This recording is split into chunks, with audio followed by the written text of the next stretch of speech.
Hola a todos y bienvenidos a un nuevo episodio de este podcast, donde hablamos de programación de la manera más clara y posible.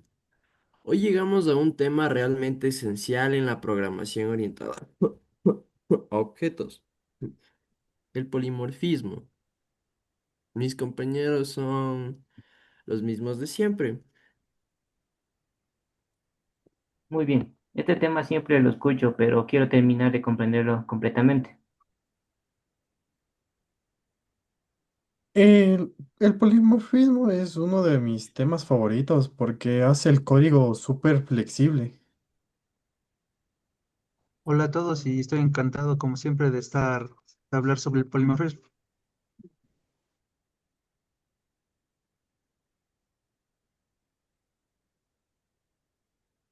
Ya, ¿qué es el polimorfismo? Para empezar, ¿qué es exactamente el polimorfismo? El polimorfismo, dicho simple, significa que un mismo método puede tener diferentes comportamientos dependiendo del objeto que lo use. Es como si varias clases hablaran un mismo idioma, pero cada una dice algo distinto. Viene del griego poli, que significa muchos, y morfos, que significa formas, es decir, muchas formas. Entonces es como cuando varias clases tienen un método llamado hacer sonido, pero un perro ladra, un gato maulla y una vaca muge. Exacto, ese es un buen ejemplo. Y lo más importante es que esto permite trabajar con objetos diferentes usando la misma interfaz o clase base, lo que hace que el código sea más organizado y fácil de ampliar. Ya, tipos del polimorfismo. Eh, Cuéntenos, ¿qué tipos de polimorfismo existen? Claro, hay dos tipos principales. Polimorfismo en tiempo de compilación, también llamado sobrecarga de métodos. Se da cuando en una misma clase definimos métodos con el mismo nombre, pero con parámetros diferentes.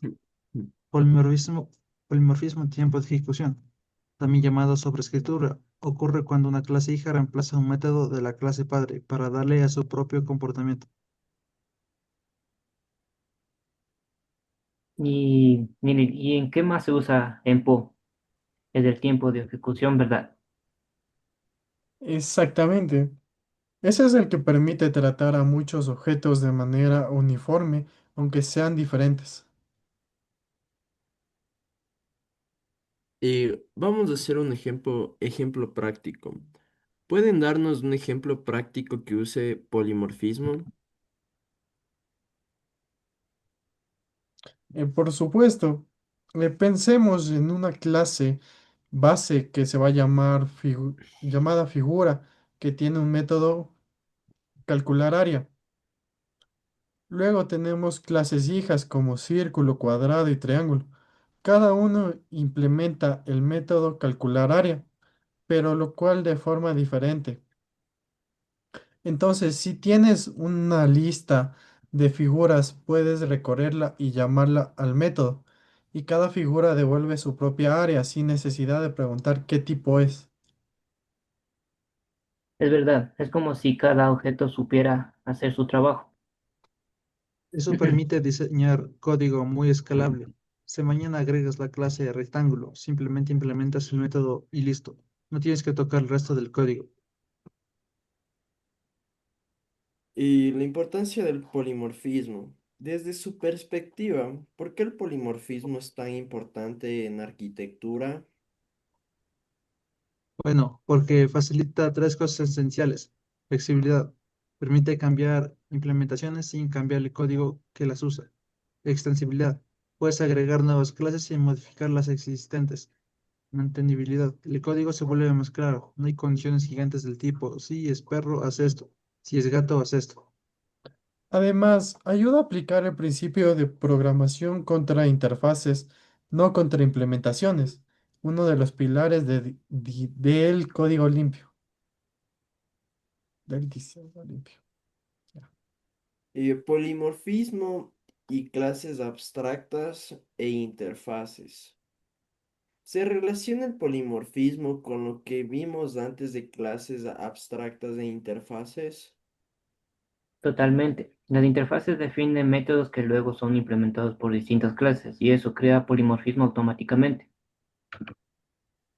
Así es, cuando tienes una interfaz como volador y varias clases le implementan, puede tener una lista de voladores y llamar a volar, sin preocuparte si es un pájaro, un avión o un dron. Lo mismo pasa con las clases abstractas.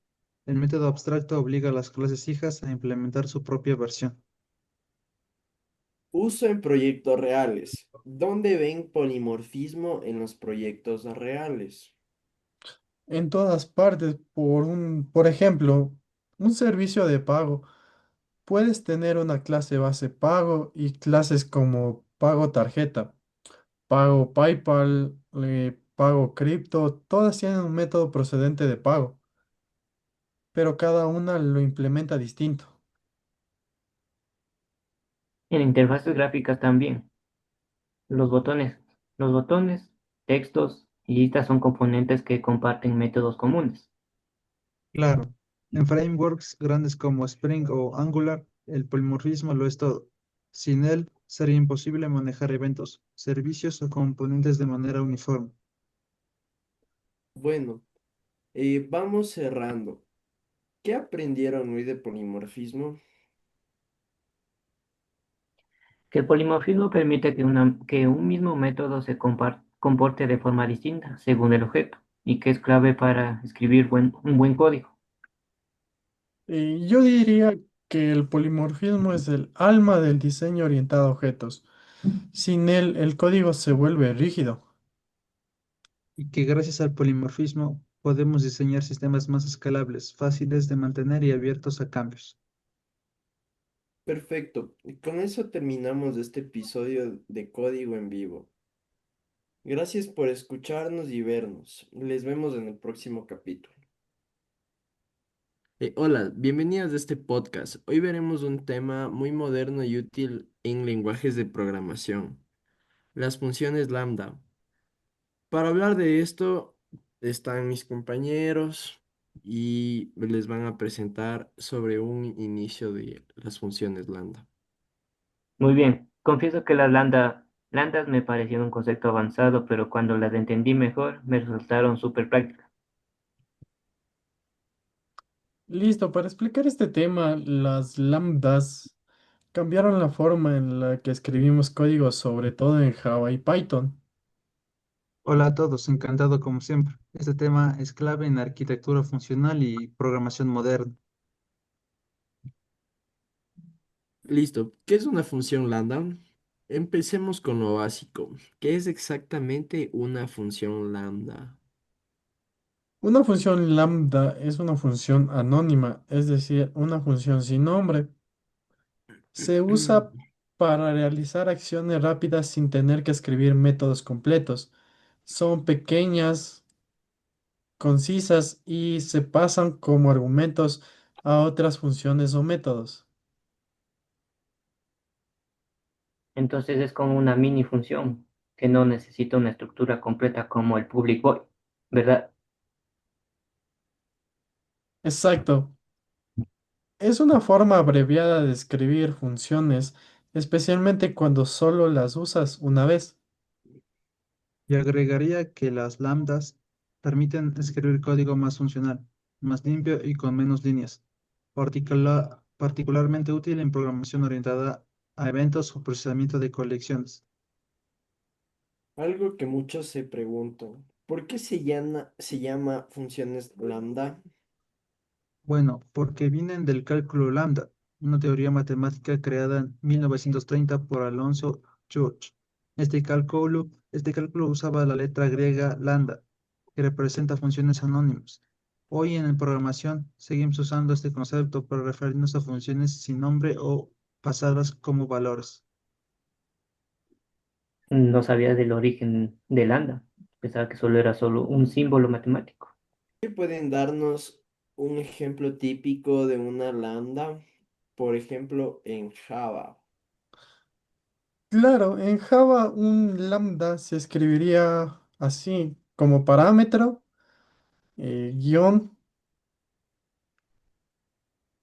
y mayor que expresión. Por ejemplo, entre paréntesis x, una flecha x por x.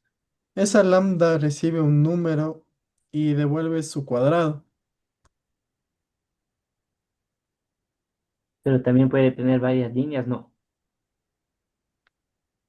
Sí, en ese caso usa llaves.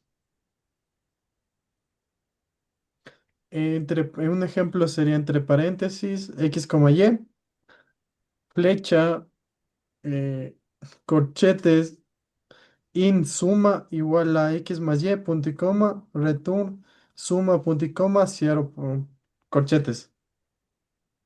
Y en el lenguaje como Python son aún más cortas. Por ejemplo, lambda x, dos puntos, x más 10. Ahora la gran pregunta, ¿en qué situaciones se usan las lambdas? En miles de situaciones, pero las principales son procesamiento de listas y colecciones, como ordenar, filtrar, mapear o reducir datos, programación funcional, donde las funciones se tratan como valores, eventos y callbacks, como cuando haces clic en un botón o sucede una acción, operaciones rápidas cuando necesitas una función una sola vez y no vale la pena crear un método completo. Yo las uso cuando ordeno listas, por ejemplo, ordenar objetos por edad. Antes tenía que crear comparadores enormes, ahora solo uso uno. Por ejemplo, en un código sería lista.sort, entre paréntesis sería a, b, flecha a.edad, guión b.edad, punto y coma. Entonces, interfaces gráficas son súper útiles. Por ejemplo, en Java FX o Swing para manejar eventos. Por ejemplo, button.set on action entre paréntesis y va a realizar la acción de system out println click y punto y coma. ¿Y cómo conectan las lambdas con la programación funcional? Las lambdas permiten tratar funciones como un dato. Esto abre las puertas a conceptos funcionales como map, transformar una lista, a filter, filtrar elementos, reducer, reducir una lista a un valor, funciones como parámetros. Esto hace que el código más declarativo, es decir, que, es, es decir, dices que quieres, no cómo lo haces. Entonces, en lugar de decir un for enorme, pones listas.string, entre paréntesis, punto filter, entre paréntesis, x, flecha, x mayor que 10. Exactamente, y eso hace que el código más limpio y más fácil de mantener. Listo. ¿Qué ventajas o beneficios se usa para usar lambda y qué se destacaría? Menos códigos repetitivos, el código se vuelve más compacto. Mayor legibilidad, los procesos de filtrado y transformación se leen más rápido. Más flexibilidad, puedes pasar funciones como argumentos, ideal para paralelismo y streams. Los streams modernos dependen de los lambdas. Y a nivel de arquitectura, permiten desacoplar módulos. Por ejemplo, puedes enviar una función como parámetros sin depender de clases enteras. Pero no todo es perfecto. ¿Te has encontrado dificultades usando lambdas? Al inicio, al inicio sí, pero a veces sí abusas de lambda muy largas, el código queda menos legible o pierdes claridad de qué está pasando. Ese es un punto importante. Una lambda debe ser pequeña cuando ya tienes muchas líneas. Es mejor crear un método natural. Y en depuración, algunas lambdas complejas pueden ser difíciles de rastrear. ¿Cómo se usan las lambdas en un proyecto real? En un proyecto reciente teníamos que procesar miles de transacciones con lambdas y streams, y con streams logramos filtrar, agrupar y transformar datos en pocas líneas y con mejor rendimiento. Yo les uso bastante para manejar eventos en interfaces, por ejemplo, en videojuegos para reaccionar a un input sin crear clases complejas. A mí me ayudaron mucho para simplificar código en tareas de ordenamiento. Pasé de 15 líneas a solo una, ¿Qué mensaje quieren dejar sobre las funciones lambda? que son mini funciones sin nombre que hacen el código más limpio. Que son esenciales para programación moderna, especialmente cuando trabajamos con colecciones, stream y eventos. Y que las colecciones lambdas permiten escribir código más modular, funcional y mantenible. Y perfecto. Con esto cerramos este episodio sobre funciones lambda en código a programación orientada a objetos. Gracias por acompañarnos y nos vemos en el siguiente tema.